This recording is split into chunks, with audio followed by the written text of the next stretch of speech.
同微雨一齊看世間，大家好。1970年4月11號，安徽固鎮縣政府旁嘅空地上，人山人海。呢一個偏僻嘅小縣城，罕見咁正在進行一場空前嘅萬人宣判大會。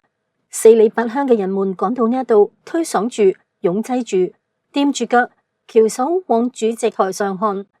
上面跪住一個留住短髮、皮膚白淨嘅40幾歲女人，佢被五花大綁，掛住大木頭牌，上面寫嘅係現行反革命犯方中謀，仲用紅筆畫咗個大交叉。旁邊嘅人捉住佢嘅頭髮往下按，讓佢向革命群眾低頭認罪。但係佢倔強咁將條頸一硬，頭一偏，又抬起嚟啦。佢被佢嘅丈夫同兒子舉報，成為現行反革命。呢一個女人叫做方中謀，曾經係固鎮縣縣醫院嘅一個醫務人員。佢係個兢兢業業嘅醫務工作者，亦係一個虔誠嘅共產主義革命者。1949年，23歲嘅方中謀追隨父親中共地下黨員方學武加入咗共產黨，喺部隊裏面做衛生員、護士，仲參加過渡江戰役，榮獲過1次3等功同2次勞動模範。國共內戰結束後，方中謀同一個名叫張月星嘅解放軍幹部相識相戀，婚後兩人先後養育咗3個兒女。然而冇幾耐，方中謀嘅父親卻被當做地主階級同匪特分子，喺土改中被鎮壓。但係呢一個並唔影響到方中謀嘅前程。當年佢同張月星雙雙轉業，丈夫任宿州市衛生科科長，佢自己就係任宿縣專處醫院護士長，然後任護理部副主任。1956年仲被評為安徽省建設社會主義積極分子。佢嘅口碑亦都好好，曾經有個農村產婦失血過多，生命垂危，佢捐咗血俾呢一位產婦，仲返屋企為產婦打雞蛋、下麵條送過去。一個小男孩得咗白喉症，係一種烈性嘅傳染病，男孩嘅喉嚨被痰塞住，眼睇有生命危險。為咗救呢一個孩子，方中謀口對口咁將孩子嘅痰吸出嚟。不過文革開始之後，方中謀受到衝擊，被當做特務嫌疑同地主階級，已經被縣醫院隔離審查1年多啦。張月星喺文革之初亦都被打倒，佢喺挨批鬥嘅時候，方中謀仲係企喺丈夫身邊，高喊要文鬥不要武鬥，替丈夫遮擋拳頭，保護佢。台下人群裏面，一個16歲嘅少年亦都遠遠咁望住台上嗰個等待宣判嘅女人，嗰個係佢嘅母親。呢一個少年叫做張紅兵，以前叫做張鐵夫，係方中謀嘅大兒子。此時佢嘅心裏面係五味雜陳，正係佢同佢嘅父親張月星舉報咗母親，將佢推上去審判台，而且佢哋仲非常堅決咁義正言辭咁向組織表示，一定要槍斃張中謀呢一個青面獠牙嘅魔鬼。當初父親被批鬥嘅時候，自己亦都貼咗批鬥佢嘅大字報，表示自己要同走資派嘅父親劃清界線。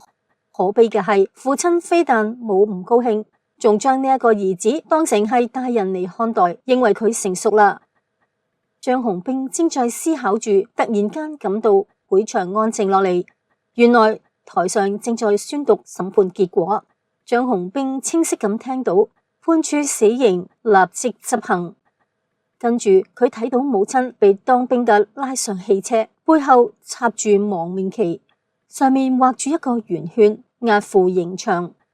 刑場就喺固鎮縣38河東岸，距離縣城2公里。嗰度有一塊荒野窪地，人們奔跑住、追趕住，跟喺刑車後面，生怕趕唔上圍觀槍決嘅時刻。喺塵土飛揚中，張紅兵腳步沉重咁裹喺人流裏面，腦中閃現住小時候母親親切嘅面容。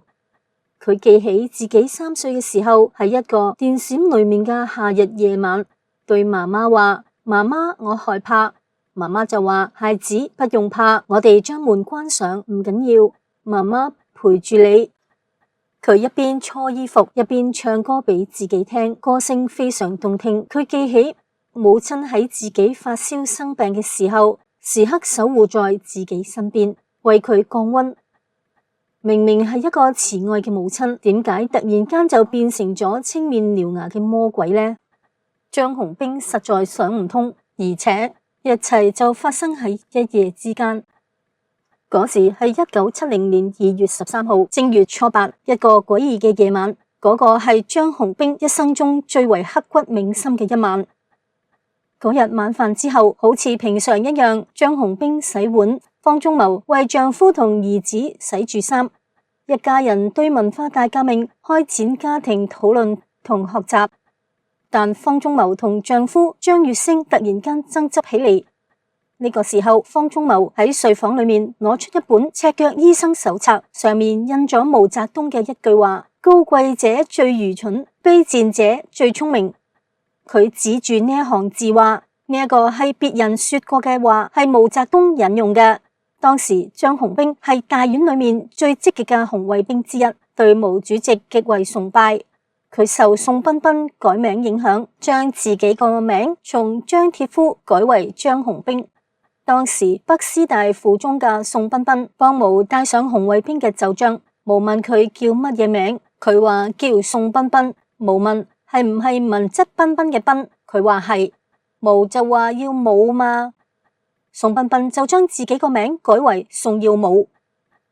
張紅冰唔單止幫自己改名，亦都幫姐姐改名為張代紅，意思係要一代一代繼承紅色革命傳統。嗰一刻，佢聽到母親嘅說話，心裏面就翻騰啦。你咁樣唔係貶低我哋偉大領袖毛主席咩？毛主席語錄點會係別人講噶？佢脫口喊道：方中謀，你唔能夠用語法問題嚟攻擊偉大領袖毛主席。為咗糾正母親嘅錯誤思想，張紅冰立即對佢進行批判。但嗰一晚，一向唔喜歡與人爭辯嘅方中謀言辭卻越嚟越激烈。佢對張紅冰講嘅第一句話係：我就係要為劉少奇翻案。呢一下捅穿咗馬蜂窩，大叛徒、大內奸、大公賊劉少奇都被關入大牢槍斃啦，你仲為佢翻案？張紅冰馬上將辯論變成咗批鬥，佢滔滔不絕講嘅都係兩部一刊社論裏面嘅嗰一啲說話。結果方中謀又講出咗一句讓人震驚萬分嘅說話，佢話毛澤東點解搞個人崇拜啊？到處都係佢嘅像。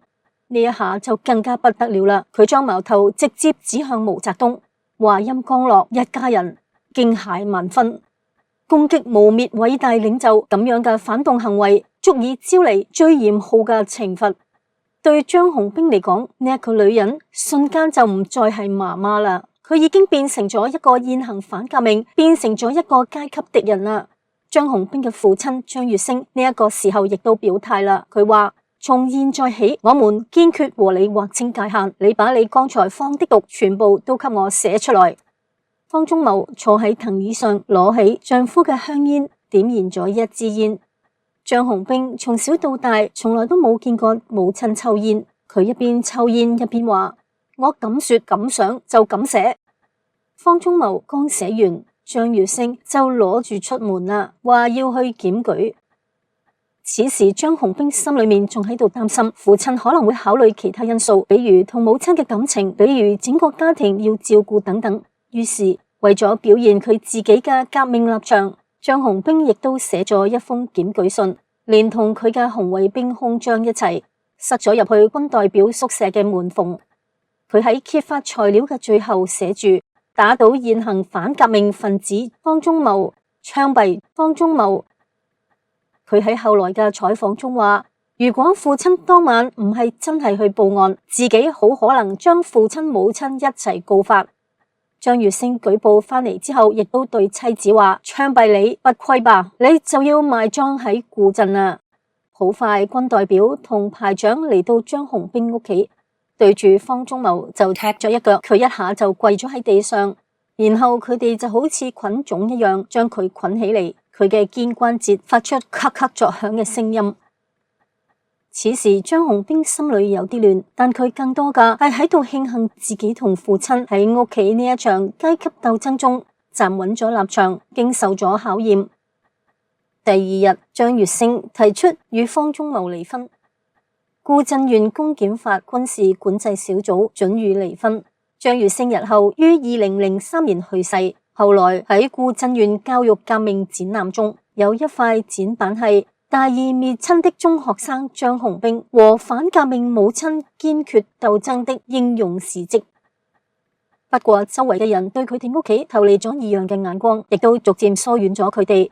有個別同父母關係較好嘅叔叔私下裏面對張雄兵話：你母親喺屋企說嘅話，又冇喺外面講，你同你嘅父親唔應該咁樣做。張雄兵原以為自己咁樣做並非私利，純粹係志向高遠。後來佢認識到，實質上自保嘅成分佔咗非常大嘅比重，甚至以為政治表現好就能夠為自己帶嚟不一樣嘅境遇。張如星仲多次向有關方面提交報告，要求鑒於佢同孩子嘅表現，自己同孩子今後喺政治審查嘅時候能夠不受到方中謀嘅影響。顧振元群眾專政指揮部、縣人民醫院革命會、公安局、法院專門為呢一件事寫過證明。至今張雄兵仲保存住上述嘅文件，但係佢哋太天真啦。作為黑五類分子，張雄兵同弟弟冇升高中嘅機會，唔能夠當兵，唔能夠入工廠，而且被下放到農村。文革結束後，張雄兵陷入到極度嘅恐懼同不着邊際嘅胡思亂想之中。佢覺得自己連畜生都不如。好長一段時間裏面，佢表現出嚴重嘅抑鬱症狀，同父親弟弟之間出現語言交流困難。佢喺心裏面揣摩住要講嘅每句話，考慮講出嚟是否正確，想將自己完全封閉起嚟，唔同他人接觸。佢怕自己亦都好似母親咁樣控制唔住講出自己嘅政治觀點，或者佢害怕自己亦都被家人舉報。終於張雄兵喺內心深處為自己嘅所作所為而愧疚啦。而家身為資深律師嘅佢，時常喺夢裏面夢到母親，母親仲係好似臨刑前咁年輕。佢跪喺地上緊緊拉住佢嘅手，但又害怕佢突然消失。我話媽媽不孝子，我給你下跪道歉啦。但係佢冇回答我。喺好多夢境裏面，佢從來都唔同我講說話。我相信呢一個係佢對我嘅一種懲罰。好多年嚟，張雄兵都會情不自禁咁流淚哽咽，失聲痛哭，甚至嚎啕大哭。懷住沉重嘅負罪感，佢為母親寫平反嘅申訴材料，申請母親嘅墓地為文物等。而張如星喺去世前喺兒子面前一直小心翼翼咁回避，直至退休後，有一次張雄兵陪伴佢回老家，喺去桐城火車站嘅路上，佢哋講起呢一宗冤案嘅責任問題。張如星話：我們家出咗呢一件事，我應該要負主要責任，因為我係一個成年人同家長。點解我會賣武求榮，表現自己站穩咗無產階級革命立場？張雄兵如今認為，對此幾十年嚟，我一直處於困惑、學習、反思、尋找答案嘅過程中。當時我冇將造成母親冤案嘅責任全部推俾時代同政客，現在亦都冇類似嘅心理過程，只係喺自己同親人們經歷過無數嘅艱難同坎坷，付出咗一次又一次血同淚嘅代價，並且喺我自己娶妻生子之後，原本不懂任何人情世故嘅我，先至大徹大悟。什麼虛幻嘅景象、動聽嘅說教、人造嘅偶像、神聖嘅祭壇，全部係愚弄別人、自欺欺人嘅騙人鬼話，係毒害青少年同兒童嘅精神鴉片，係殺人不見血嘅鋒利刀子。